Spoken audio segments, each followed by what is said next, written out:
নমস্কার বন্ধুরা, আজ চলুন বানিয়ে ফেলি একদম মজাদার চটপটে ঘুগনি। এখানে আমি সাদা মটরকে 4 থেকে 5 ঘন্টার জন্য আগেই ভিজিয়ে রেখেছিলাম। সাথে এইভাবে আলু কেটে নিয়েছি। আলু আর মটরকে একটা প্রেসার কুকারের মধ্যে লবণ দিয়ে বয়েল হতে রেখে দেবো।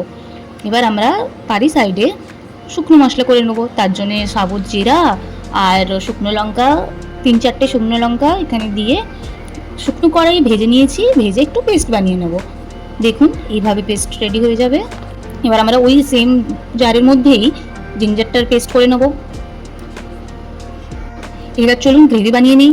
সর্ষের তেলে আমি করবো। এখানে সর্ষের তেলের মধ্যে আগে আমি তেজপাতা আর শুকনো লঙ্কা দিয়ে দিলাম। আর একটু পরে আমি দিয়ে দেবো এখানে জিঞ্জার পেস্টটা দিয়ে দিলাম এখানে। এবারে তার কিছুক্ষণ পরে জিঞ্জার পেস্টটাকে একটুখানি নাড়িয়ে তার কিছুক্ষণ পরে আমরা এখানে দিয়ে দেবো টমেটো, চপ করা টমেটো। সাথে আমরা দিয়ে দিলাম সব ঘরের মশলাগুলো, স্পাইসেস, হলদি, জিরে, ধনে, লাল লঙ্কা আর সাথেই লবণ দিয়ে ভালো করে মশলাটাকে কষিয়ে নেব। এখানে আমাদের মটর একদম বয়েল হয়ে গেছে। দেখুন ঠিক ভালোভাবে বয়েল হয়ে গেছে মটরটা।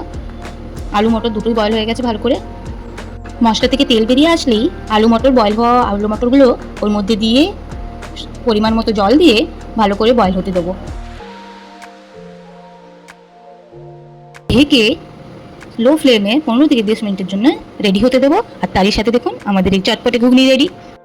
লাস্টে আমরা সেই শুকনো গরম মশলাটা যেটা তৈরি করেছিলাম ওই মশলাটা দিয়েই নামিয়ে নেব। একদম রেডি আমাদের ঘুগনি, চটপটে ঘুগনি। খুব সহজ ছিল তো রেসিপিটা। আপনারও বাড়িতে ট্রাই করুন এইভাবে ঘুগনি, দেখবেন খুবই তাড়াতাড়ি হয়ে যাবে।